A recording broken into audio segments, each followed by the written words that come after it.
Hello, welcome to the Lunch Break Show. This is a live weekly show that helps you stay motivated in your business in just 20 minutes a week. I'm here to prove to you that you can grow your dream business with the pockets of time that you have in your schedule. So grab your laptop, grab a taco, and join me for your lunch break today. This episode is going to be so good. I'm looking forward to this. We're going to be talking all about portfolios, okay, for new creatives. How do you showcase your work when you don't have experience? I get this question all the time, so I'm really looking forward to diving into this topic. Now, if you are new, or maybe you've been doing this for a little while and you've been thinking about a portfolio, a few things have probably been running through your head. You may not know what even goes into a portfolio, or maybe you feel like you don't have anything to put in it because you don't have experience. So I'm really looking forward to walking you through my portfolio, what I include. And as I walk you through it, I'm going to talk to you about what you can use to substitute certain portions of my portfolio so that you can apply it to your own business if you are newer in business. Okay. So you're going to be able to replicate my strategy even if you are new. Okay. So let's get into this. Number one, I I'll preface this by saying that I create my portfolio inside of Canva. I used a template that they had. I have Canva Pro, and I edited it to have the colors I want, have more of my personality in it. But if you are not a natural graphic designer, use a template, okay? Even if you purchase one on Creative Market or somewhere else, use a template versus trying to create something from scratch, because they're going to place the elements in a way that looks cohesive and professional, and it's going to make you look good, okay? Don't spend hours and hours on the design portion if that's not your natural skill, and then it may not come out in, the best. So I recommend sticking as much as possible to the original template, because they placed those elements there in that way for a reason. So that's one of my biggest tips. Now, if you are a Copyland student, you have access to a resource inside the course where I interviewed my friend Blair Brown. She's a brand strategist, and she talked about how to make your brand look high end on a budget. There are some really good gems in that interview that you can apply to your portfolio. So if you are a Copyland student, I highly recommend jumping in, watching that interview. You're going to get some great tips that you can apply in addition to what I'm going to share today. So, number one, when you look at my portfolio, the first thing I have is a cover page. So, I have a cover page, it has my headshot, my title, and my email. Super simple. Okay. Then, after that, it goes into a cover letter style introduction. So, this is where you can show a little bit of personality and show value. And this is also when you are going to start using your copywriting skills in your portfolio yourself. Okay. So those copy skills that we've been talking about in this group, even if you're not a copywriter, you can swipe a lot of my resources and write with copywriting strategies in mind. You want to make it focused on the person that is reading the portfolio, not yourself. And the biggest mistake that I see is when people are applying to an opportunity, they make it about themselves. Oh, this sounds great. I would love to work with you. I do this and this and this. I've done this. This is perfect for me. And it's all about them, right? But what value are you bringing to the table? And even if you're new, you have to think through how you can reframe different aspects of the experience that you do have, even if it's transferable experience, to show how that is going to be an asset to the person who's going to outsource you, right? So you want to have that cover letter style introduction. The next thing that I have in my portfolio is a resume page.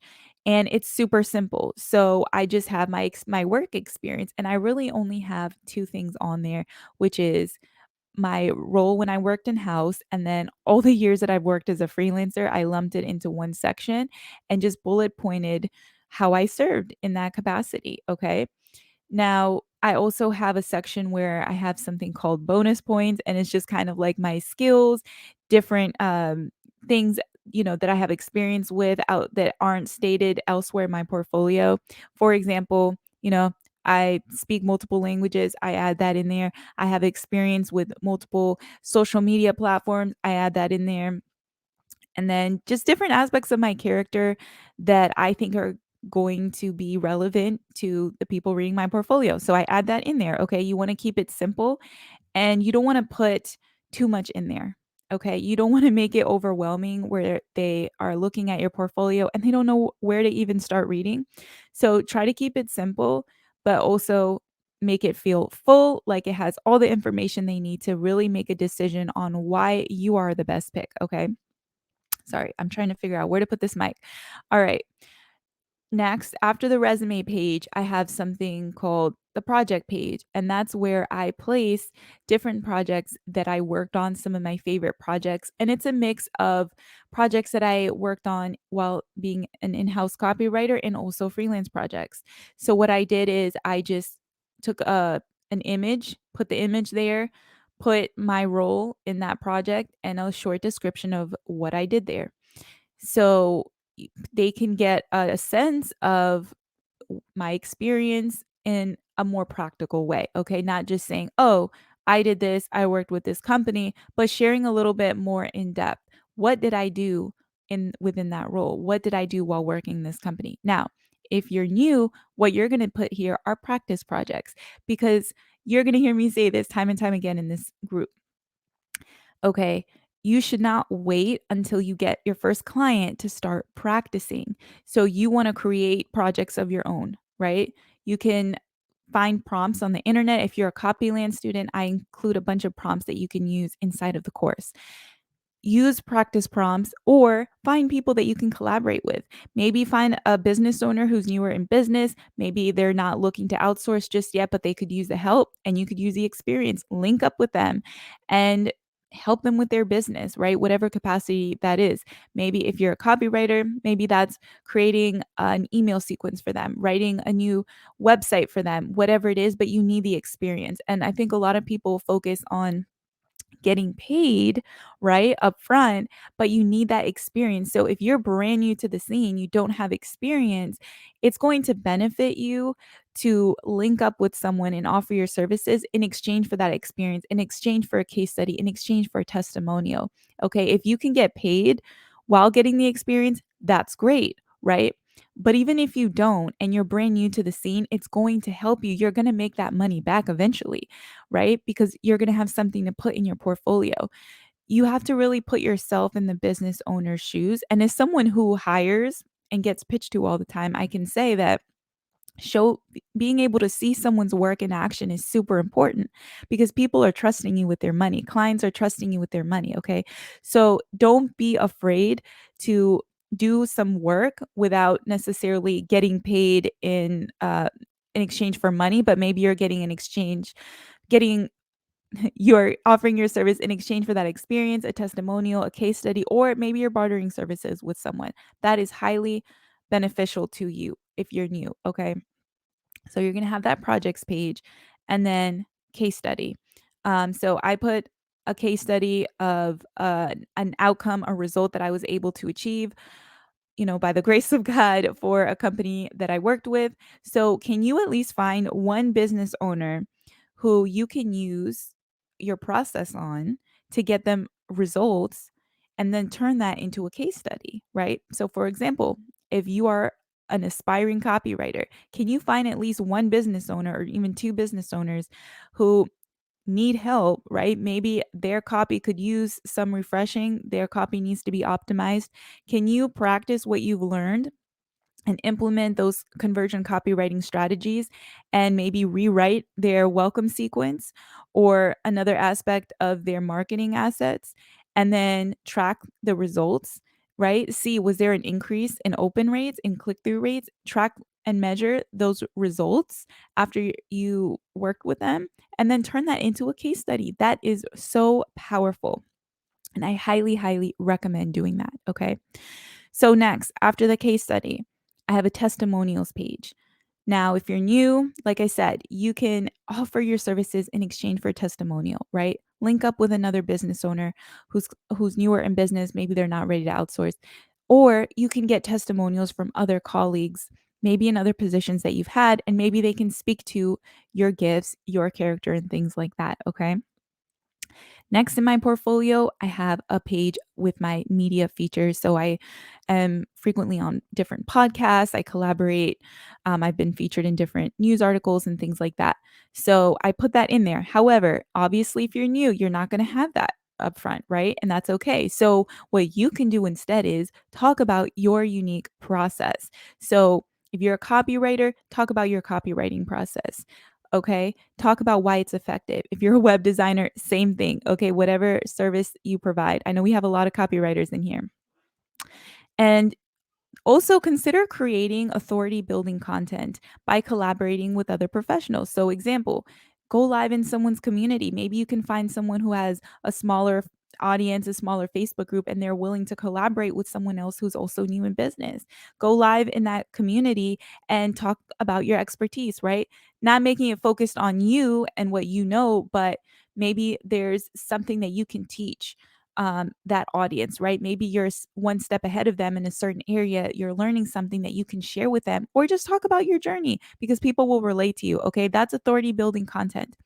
Other ways to do that, you can create a free bonus offer for someone's course or someone else's package, right? For example, if you're a copywriter, maybe you could create a free workshop or a free template. If you're a web designer, same thing. You could create a free template. And obviously, that's going to help you build authority because it's going to put your name out there. When people get that resource, right, from that person that you're collaborating with, they're going to see your name, your branding. You should have an opt-in, a way for people to connect with you and things like that. So that's authority building content. You can also do collaborative posts on Instagram with other professionals. That's a way that you can build your authority. And even if you're new, you can do this.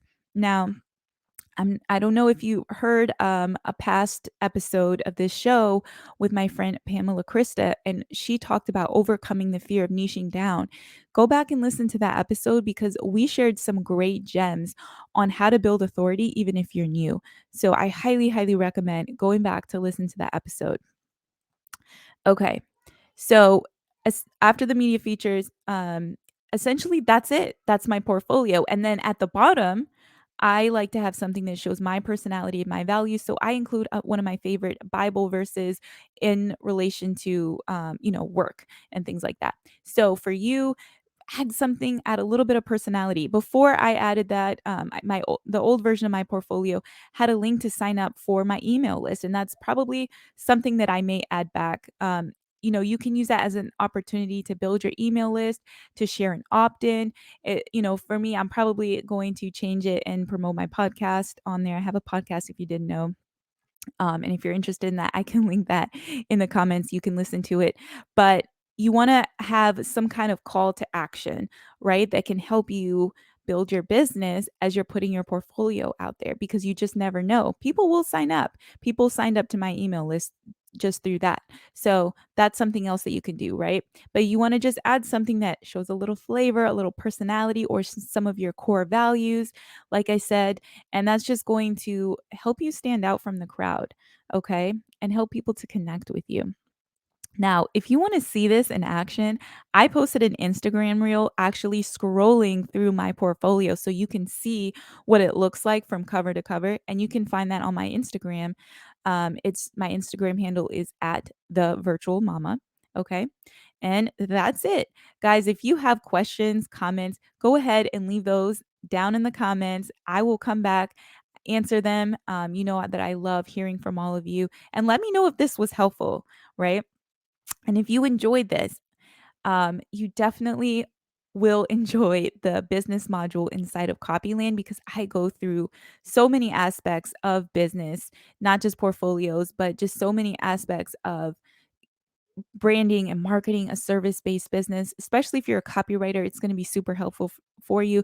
And if you're interested in learning more about that, you can go to thevirtualmama.com/copyland. I have an entire business module inside of that course, and it is just packed with value and on-screen step-by-step trainings that are going to help you land clients, market yourself in a way that is effective, not sleazy, and not going to waste your time, okay? So, thank you so much for spending this time with me. Make sure you join me again next week, same time, same place inside of this group. And hey, this group is free. So, spread the wealth and invite a friend. Okay. I'll see you there. Bye.